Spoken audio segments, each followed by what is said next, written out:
ದೇವರ ನಾಮಕ್ಕೆ ಸ್ತೋತ್ರವಾಗಲಿ. ಇಂದಿನ ನಿರೀಕ್ಷೆ ವಾಕ್ಯಕ್ಕೆ ನಿಮ್ಮೆಲ್ಲರನ್ನು ಸ್ವಾಗತಿಸಿಕೊಳ್ಳುತ್ತಾ ಇದ್ದೇನೆ. ಇಂದಿನ ನಿರೀಕ್ಷೆ ವಾಕ್ಯವನ್ನು ನಾವು ಓದಿಕೊಳ್ಳೋಣ. ಯೋಹಾನ ಬರೆದ ಪತ್ರಿಕೆ 14ನೇ ಅಧ್ಯಾಯ 18-19.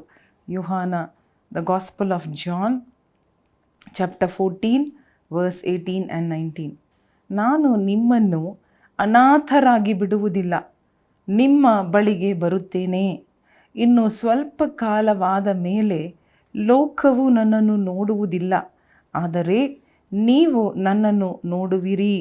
ನಾನು ಬದುಕುವುದರಿಂದ ನೀವು ಬದುಕುವಿರಿ. ಹಲ್ಲೆಲೂಯಾ.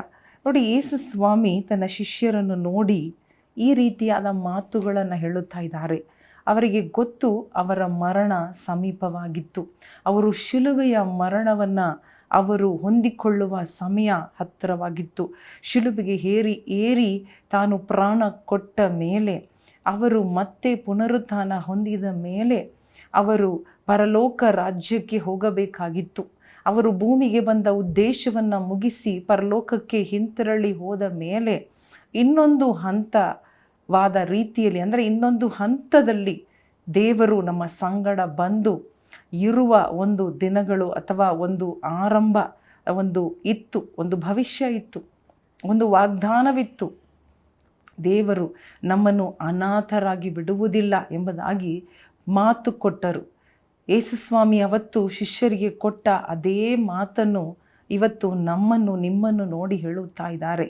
ಅವರು ಕಲ್ವಾರಿ ಶಿಲುಬೆಗೆ ಹೋದ ಕಾರಣ ಸ್ವಲ್ಪ ಕಾಲ ಶಿಷ್ಯರು ಅವರನ್ನು ಬಿಟ್ಟು ಅಗಲಿ ಹೋಗಬೇಕಾಗಿತ್ತು, ಒಂಟಿಯಾಗಿರಬೇಕಾಗಿತ್ತು.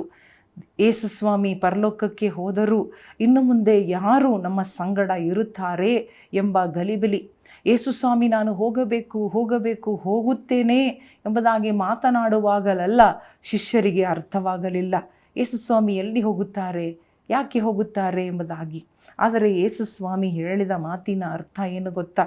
ನಾನು ನನ್ನ ಉದ್ದೇಶವನ್ನು ಮುಗಿಸಿ ಪರಲೋಕಕ್ಕೆ ಹೋದ ಮೇಲೆ ನಿಮ್ಮ ಸಂಗಡ ಇರುವುದಕ್ಕೆ ಪವಿತ್ರ ಆತ್ಮನನ್ನು ಕಳುಹಿಸುವೆನು. ಅಂದರೆ ಪವಿತ್ರ ಆತ್ಮನ ಒಂದು ರೂಪದಲ್ಲಿ ನಾನು ನಿಮ್ಮ ಸಂಗಡ ವಾಸವಾಗಿರುವೆನು. ಅದು ಲೋಕ ನೋಡಲು ಸಾಧ್ಯವಿಲ್ಲ, ಅದನ್ನು ಲೋಕ ತಿಳಿದುಕೊಳ್ಳಲು ಸಾಧ್ಯವಿಲ್ಲ. ಹಲ್ಲೆಲೂಯಾ.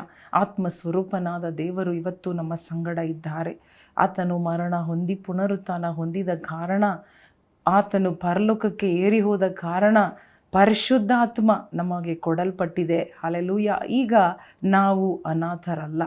ಸ್ವಾಮಿ ಹೇಳುತ್ತಾ ಇದ್ದಾರೆ, ನಾನು ನಿಮ್ಮನ್ನು ಅನಾಥರಾಗಿ ಬಿಡುವುದಿಲ್ಲ. I will never leave you as orphans. ನೋಡಿರಿ, ನಮ್ಮ ಯೇಸುವಿನ ಪ್ರೀತಿ ನಿತ್ಯ ಸದಾ ಕಾಲದ ಪ್ರೀತಿ. ಮನುಷ್ಯನ ಕುಮಾರನಾಗಿ ಈ ಭೂಮಿಯಲ್ಲಿ ಬಂದು ವಾಸ ಮಾಡಿ ಎಲ್ಲ ಮಾಡಿ ಮುಗಿಸಿದ ನಂತರ ಕೂಡ ನಮ್ಮನ್ನು ಬಿಟ್ಟು ಹೋಗುವುದಕ್ಕೆ ಮನಸ್ಸು ಬಾರದೆ ಪವಿತ್ರ ಆತ್ಮನನ್ನು ನಮಗೆ ಕೊಟ್ಟು ನಮ್ಮ ಸಂಗಡ ನಿತ್ಯವಾಗಿ ವಾಸ ಮಾಡುತ್ತಾ ಇದ್ದಾರೆ. ಹಲ್ಲೆಲೂಯಾ. ಅದನ್ನೇ ಹೇಳುತ್ತಾ ಇದ್ದಾರೆ, ನಾನು ಬದುಕುವುದರಿಂದ ನೀವು ಬದುಕುವಿರಿ. ಹಲ್ಲೆಲೂಯಾ. ನಮ್ಮ ಮೃತ್ಯು ದೇಹಗಳನ್ನು ಬದುಕಿಸುವುದು ಈ ಪವಿತ್ರ ಆತ್ಮವಾಗಿದ್ದಾರೆ.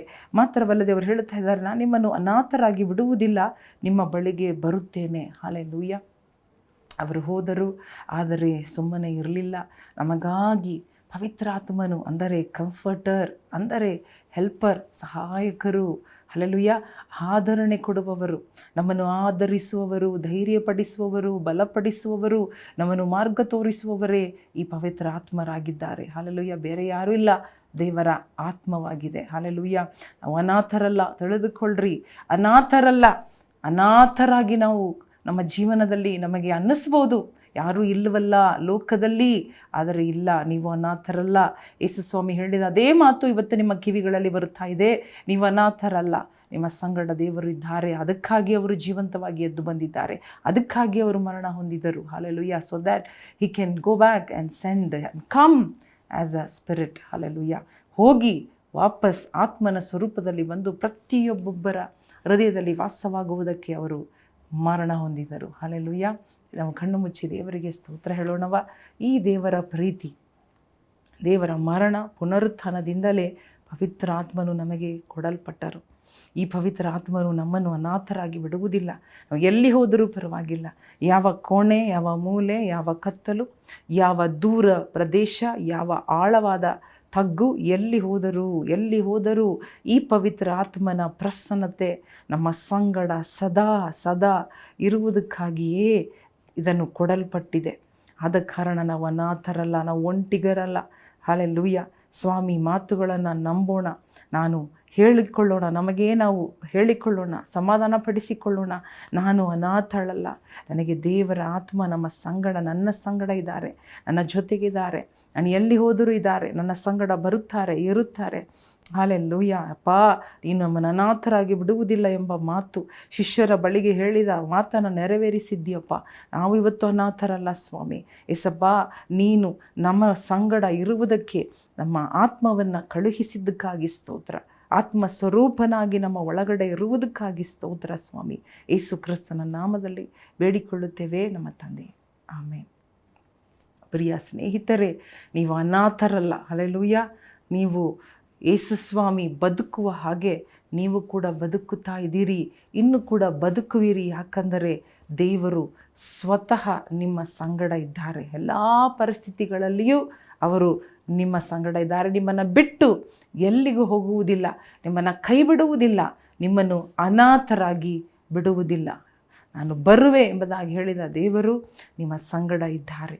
ಆಮೇನ್. ದೇವರು ನಿಮ್ಮನ್ನು ಆಶೀರ್ವದಿಸಲಿ. ಆಮೇನ್.